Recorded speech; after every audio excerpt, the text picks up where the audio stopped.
Hello and welcome back to the ministry. And today,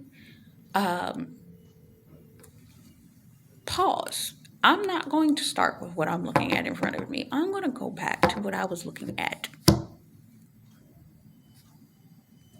the other Sunday. Was it last Sunday or last Saturday? I think it was last Sunday. Um, I was watching. I'm just gonna flow through this. I was watching through CSI Cyber. Okay, and I'm going to go and flow through. God just gave this to me in this moment, so we're gonna flow through that. Uh, CSI Cyber came on, and with what the Lord showed me, I'ma just go. I just did a video where I talked about the enemy's busy in this season, and how he will use people closest to you that with the oppression and depression that is occurring in the atmosphere, he will literally use the people around you to speak into the atmosphere what he is trying to use to oppress against you in this season. CSI Cyber came on this past weekend, and it's about 4 episodes that come on Start TV, and I only caught one of them, one or two. But in this particular episode, what happens, and this must be a theme that he's given me, you had the main character, Avery, and it's funny, the Lord gave me a dream about her. And I don't remember if I looked up what her name means. Hold on. It means ruler of elves. I don't know what that means. I don't know if that has any particular meaning, but that's what the name Avery means. Anyway, she got a phone call that her ex-husband had passed away. Pause. Right now, you have to be very careful of what the enemy is doing to bring about a level of distraction. What ended up happening is she got frantic. She started calling everybody. She trying to figure out all this type of stuff to make sure everything was all right and everything in relation to this man's stuff. And because she was married to him before, but she wasn't married to him at that particular time. She trying to call. Ain't nobody know what was going on. Blah, blah, blah, blah. And come to find out, he's still alive. Because the FBI had to bring him in to the airport because he was trying to get off the plane and they were telling him that he was dead. It's like, excuse me? So, and why do I bring this up? As of recently, I have been hearing about deaths, right? And these people that I've been hearing about deaths in relation to, some of them actually did pass away. Some of them actually didn't. But rumors are running rampant right now. It was a celebrity. They were trying to say that she had passed away, but she actually had not.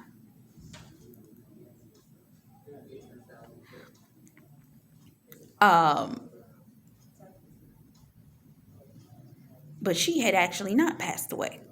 So, so you have to be careful of what you're hearing in this season. What the enemy is trying to do, and I'm going to tell you this because the Lord's given me revelation, and it even lines up with what I've been seeing happening. He's trying to take you out just before your blessing, okay? So what ended up happening in this episode is they ended up finding out that there was a cyber person that was killing people online, meaning they were literally murdering them in documentation.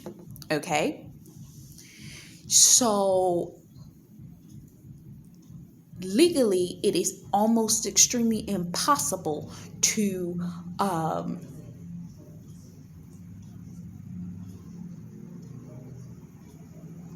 find a what you call it, get things put into order, because of the fact that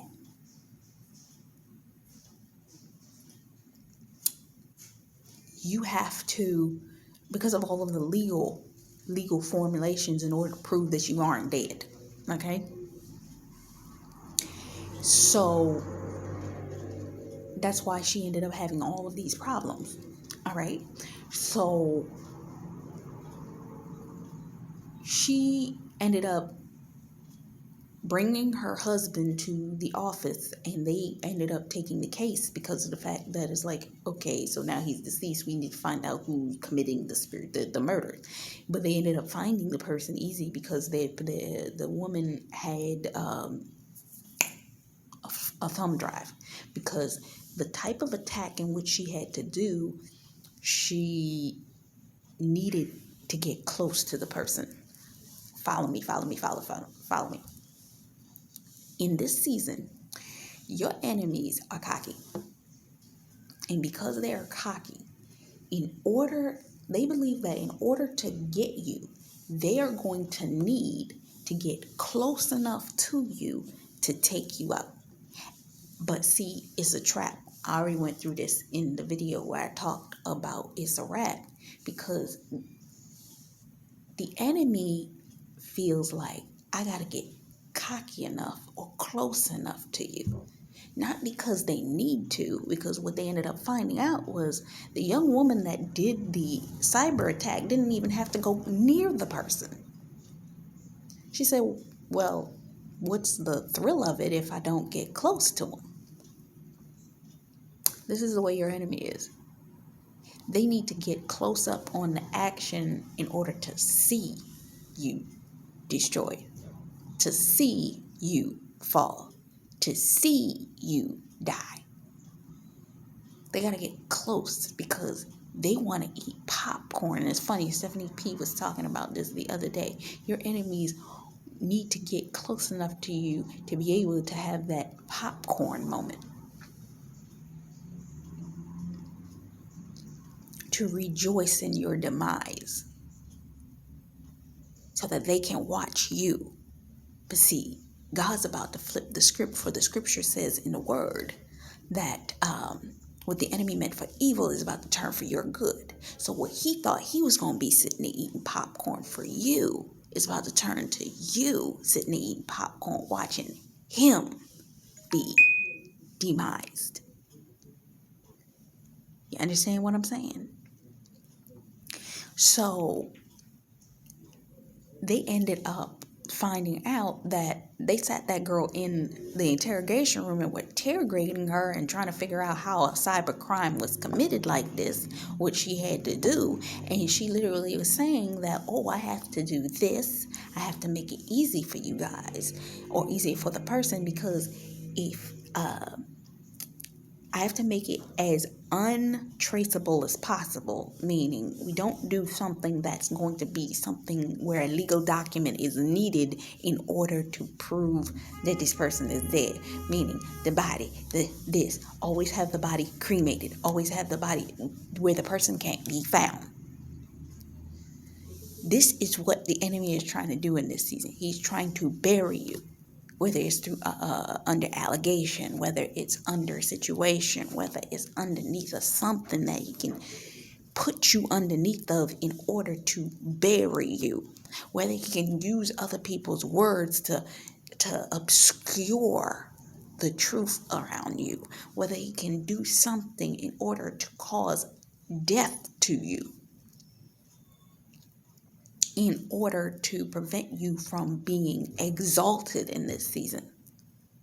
But did he not get the memo when Jesus was dead, buried, and resurrection? You will be resurrected in this season.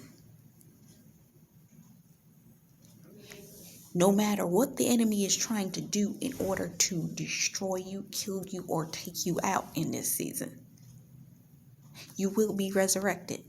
He's trying to make you fall, but it's not what it appears to be. And it's funny because they were trying to figure out who the what it is, the actual person that was committing these crimes. And she said, "Oh, it wasn't me. I got a partner. And my partner did X, Y, and Z." She created a whole story. But see, at the very last minute, God is always smarter than the enemy.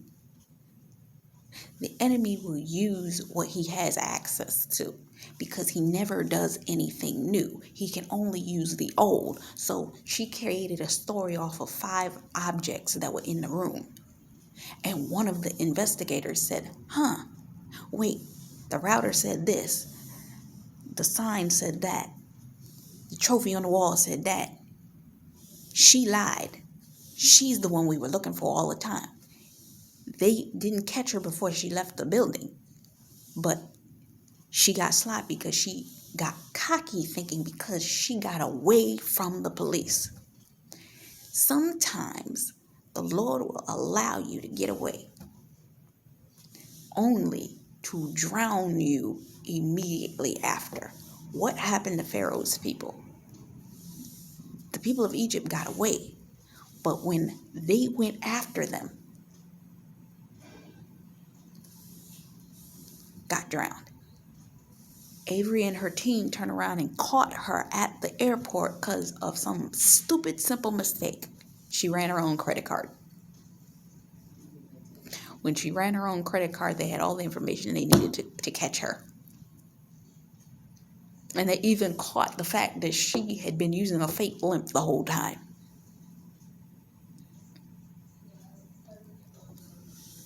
Be careful in this season. And I'm going to even add this for my waiting to be married people.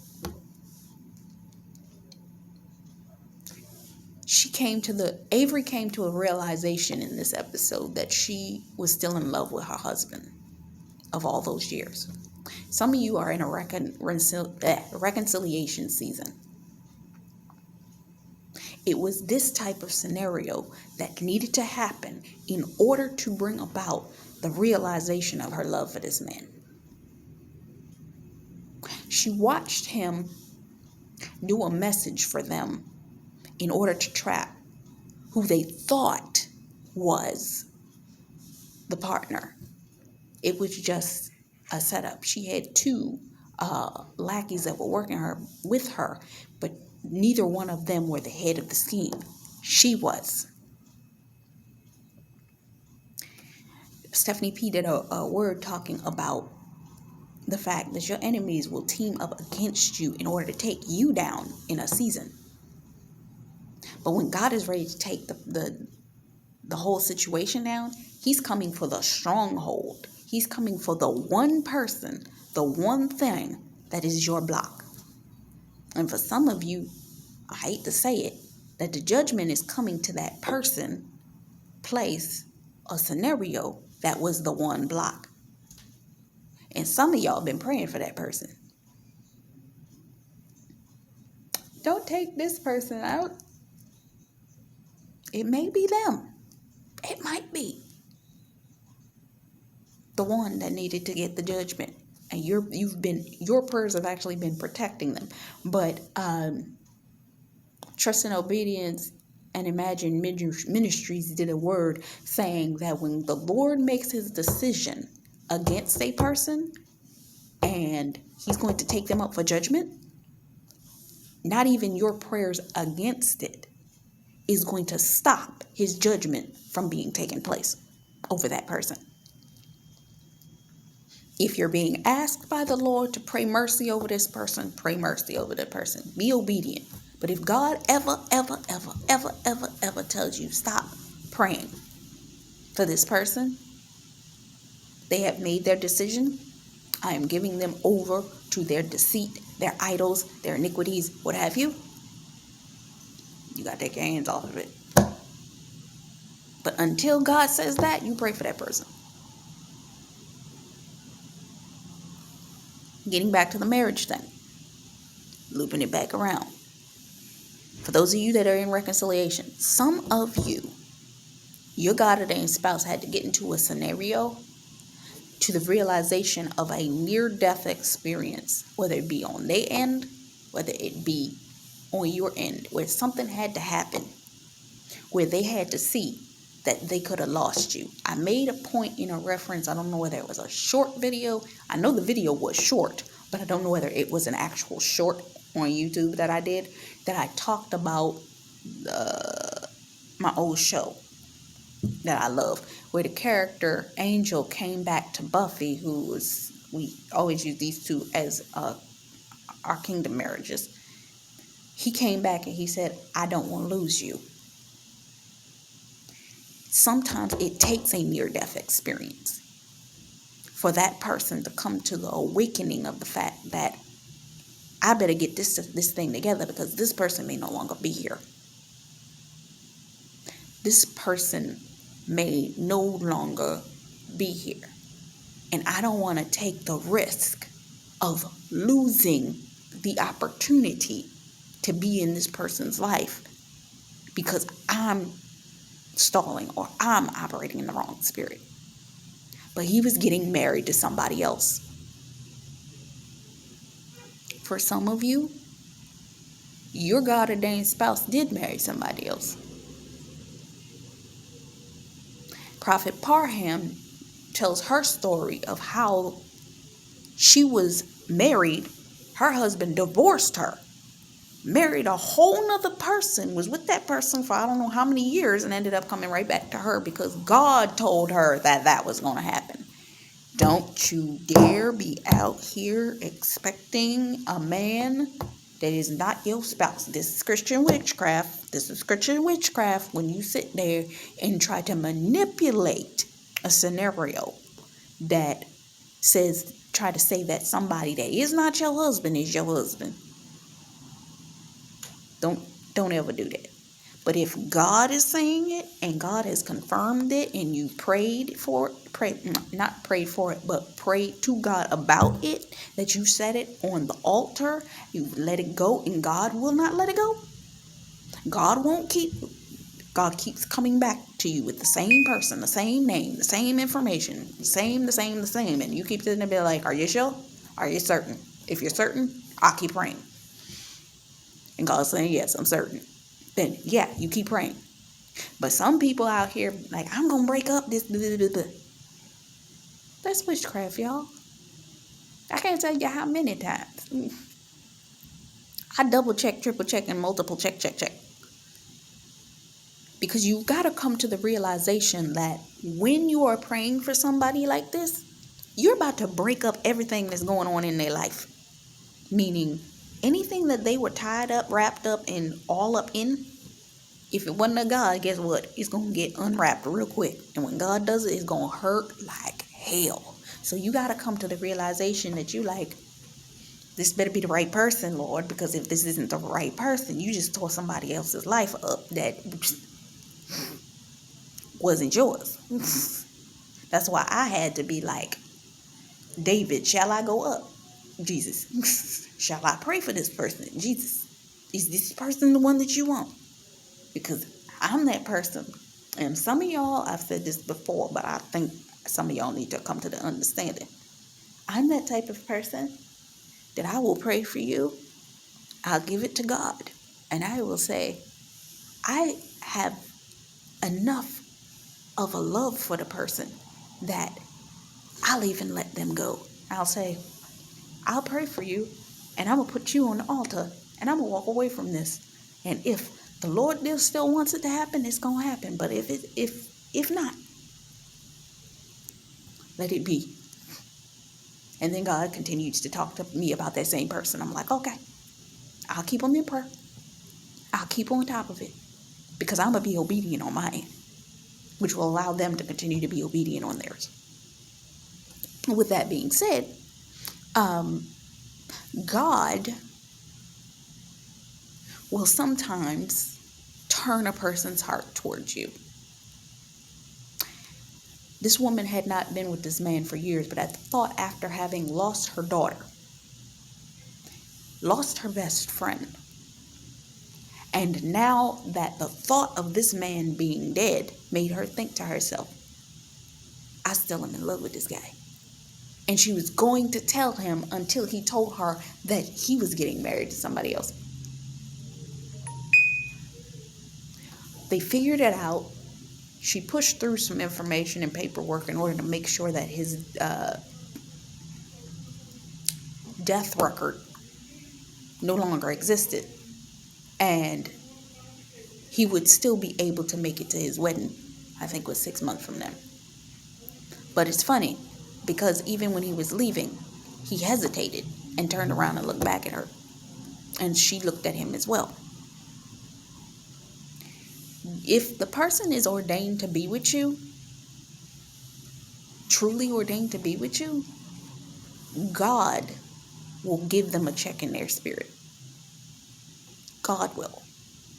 If it's what he wants, he will break it up. Guess what? If we look at the story of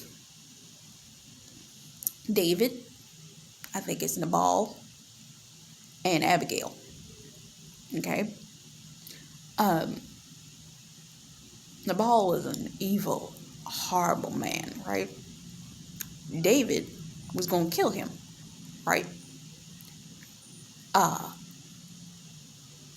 Abigail went forth to David and gave a sacrifice and a tribute for her husband to prevent David from killing him. God wanted that one dead because David actually turned around and said, no, I'm not going to kill him. That man went out on the battlefield. And while he was out there, he got struck down. When God wants to separate a thing, sometimes, I'm going to be 100% honest with you, and Nina talked about this in one of her words. When God wants something done, he needs you to be praying from a pure place. And because he wants something done that you pray from a pure place, he will pull you into a scenario where he has you praying for this particular person. You have no idea what's going on in their life. You don't know how bad it is. You don't know how good it is. You don't know what's going on. But he's going to have you pray for this particular person. And you're like, why am I standing for this person? What is this? They look like their life is going great. But you don't know what's going on behind closed doors. And God starts saying, I need you to continue to pray for this person. So you continue to stand in the gap for this person. And as you're praying your prayers for them, what's going on around them starts to break up. But it's something that God needed to break up anyway. And it's because of your obedience. For it says in the word, I believe it's Exodus 25, that when you stand in the gap for somebody in prayer, for God looked to and fro for somebody that was standing in the gap. Sometimes you're doing something for a person that they didn't know that they needed until they got out of that mess. When they got out of that mess, they came to the realization, dag, I needed to get out of that mess. I am thankful to, blessed be to Jesus.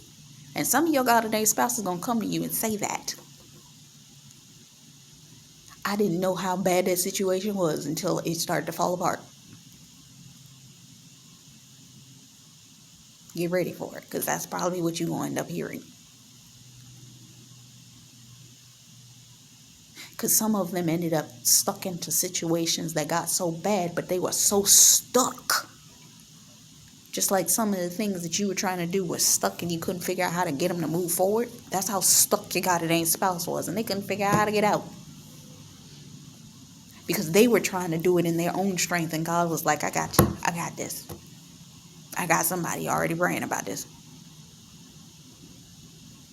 They didn't know, but God was moving that situation to your benefit.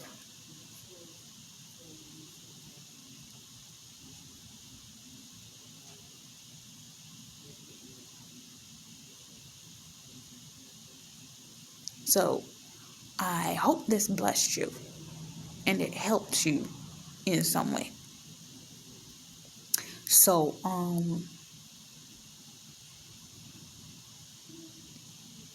what else? I believe that's everything. for this one. So until next time.